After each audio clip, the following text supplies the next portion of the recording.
राज्याभिषेक सोहळा संपन्न होतो आणि या सोहळ्याचं मोठं वैशिष्ट्य म्हणजे या सोहळ्याला आज राज्यभरातून हजारो भाविक शिवभक्त जे आहेत हे आज रायगड किल्ल्यावर उपस्थित आहेत। हा संपूर्ण जनसमुदाय जो राजदरबारावरती या ठिकाणी गर्दी ज्या लोकांनी शिवभक्तांनी केलेली आहे या संपूर्ण परिसरात आज मोठ्या प्रमाणात शिवभक्त जमा झालेले आहेत। होळीचा माळ असेल, महाराजांची समाधी असेल, सगळ्या ठिकाणी हजारो लोक आज हा सोहळा बघण्यासाठी सकाळपासून अनेक भाविक जे शिवभक्त जे आहेत ते रायगड किल्ल्यावर आलेले आहेत आणि ते संपूर्ण सोहळा हे ज्याची ध्येय त्याची जुळा बघण्याचा प्रयत्न हे सगळे शिवभक्त करत आहेत।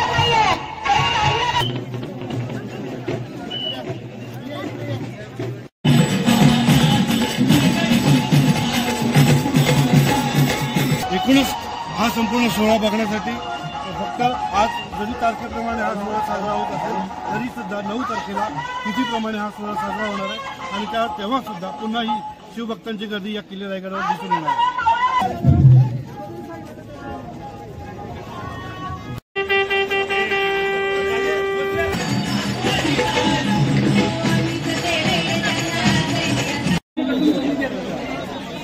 चला इथं तुम्ही कोणी समोर पुढे चला।